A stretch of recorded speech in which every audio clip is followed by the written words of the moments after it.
Bismillahirrahmanirrahim. Assalamualaikum warahmatullahi wabarakatuh. Waalaikumsalam warahmatullahi wabarakatuh.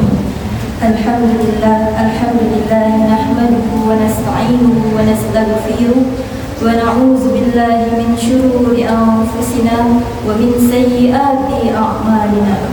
Man yahdihillahu fala mudilla lahu wa man yudlil fala hadiya lahu. Allahumma salli wa sallim wa barik ala sayyidina Muhammadin wa ala alihi wa ashabihi ajma'in. Amma ba'd.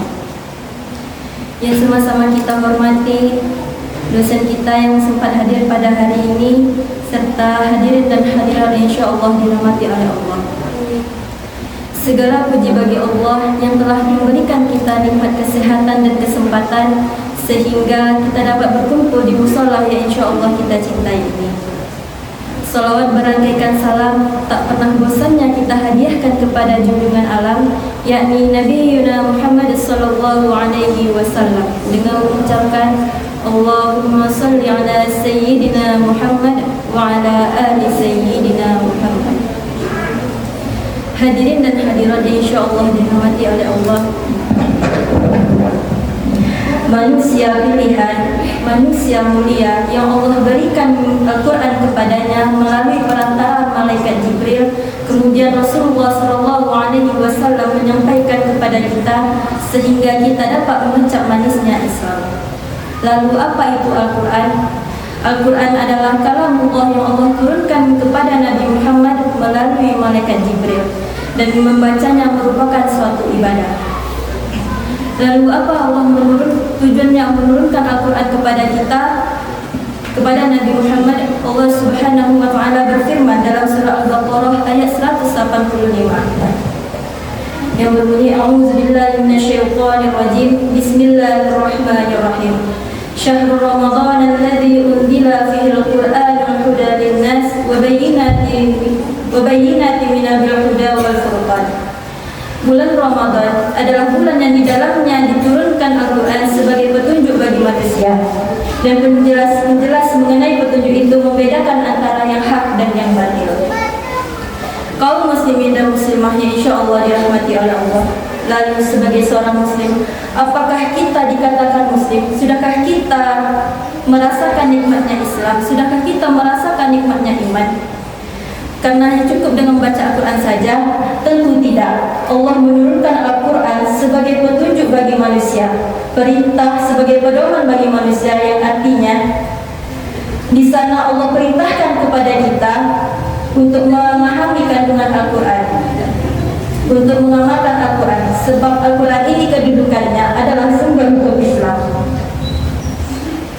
Belum dikatakan sempurna iman seseorang jika ia hanya membaca dan membacanya saja, tanpa memahami maknanya apa, kandungannya apa di dalam Al-Quran tersebut. Tidak akan kita dapat merasakan manisnya Islam, manisnya iman, sebelum kita betul-betul mengetahui dan mengamalkan Al-Quran. Kenapa dikatakan demikian? Karena keseluruhan ajaran Islam tercakup di dalam Al-Quran, dan yang belum dijelaskan secara detail dalam Al-Quran maka akan dijelaskan oleh hadis sebagai pelengkapnya. Sehingga dikatakan Al-Quran merupakan sumber petunjuk bagi umat Islam. Kemudian as-sunnah. Apakah ingat sabda Rasulullah yang maknanya begini, bahwasannya Rasul meninggalkan dua pusaka yang ketika kita berpegang dari keduanya, niscaya kita tidak akan tersesat. Dari pengertian harfiah tersebut, kita jelaskan Al-Quran bisa kita pegang sebagaimana kita bisa meraih kebahagiaan di dunia maupun kesejahteraan di akhirat. Dengan catatan kita dalami Al-Quran, kita pahami Al-Quran, dan kita amalkan dalam kehidupan. Begitu banyak nilai-nilai yang terkandung di dalam Al-Quran. Contohnya mengenai akhlak kita kepada Allah, mengenai hubungan kita kepada Allah, baik itu dari segi ibadah dan lainnya. Itu semua telah diatur di dalam Al-Quran dan sebagai pelengkapnya dijelaskan oleh hadis Nabi. Kemudian bagaimana kita berperilaku kepada manusia binatang, hewan, bahkan benda mati pun juga diatur di dalam Al-Quran. Hadirin wal hadirat insyaallah dirahmati oleh Allah. Lalu apa yang terjadi pada umat Islam saat ini? Umat Islam jauh dari kata itu. Mereka hanya membaca tetapi tidak mengamalkan maknanya. Mereka tidak tahu maknanya. Mereka tahu maknanya tetapi mereka tidak mengamalkannya. Nauzubillah min dzalik. Jangankan kita mendalami, mengamalkan, bahkan memahami. Ketika kita membacanya saja kita sudah mendapatkan nilai ibadah di sana. Ada ketenangannya di sana. Yang terjadi pada zaman pada zaman sekarang ini, kenapa umat Islam mengalami kemunduran baik dari segi ilmu dunia maupun dari segi ilmu lainnya, yang mengalami kemunduran, mulai dari kemunduran akhlaknya, kemunduran ekonominya, kemunduran kepintarannya. Di mana letak salahnya? Karena umat Islam jauh dari Al-Quran. Karena umat Islam hanya puas dengan membaca dan membacanya saja, padahal bukan itu, malah jauh dari itu. Kita mendapatkan nikmatnya. Dengan membaca kita belum bisa mengetahui apa yang ada di dalam kandungan yang terdapat dalam Al-Quran tersebut. Maka tugas kita sebagai seorang muslim hendaknya kita memahami Al-Quran, kemudian kita mempraktekkannya. Dan ini sudah jelas dilakukan oleh para ulama terdahulu sebelum kita. Banyak para ulama tahu tentang ilmu kedokteran dan mereka juga menghafal Al-Quran. Ini menandakan bahwa di bidang yang satu ini, di bidang keduniaan, mereka tidak mengabaikan di bidang akhirat. Jangan pernah kita merasa ketika kita mendalami suatu bidang agama, kemudian kita akan tertinggal di bidang agama, di bidang dunia tersebut. Semakin manusia dekat dengan Al-Quran, maka semakin banyak pengetahuan yang Allah berikan, semakin banyak kecerdasan yang Allah berikan kepada kita.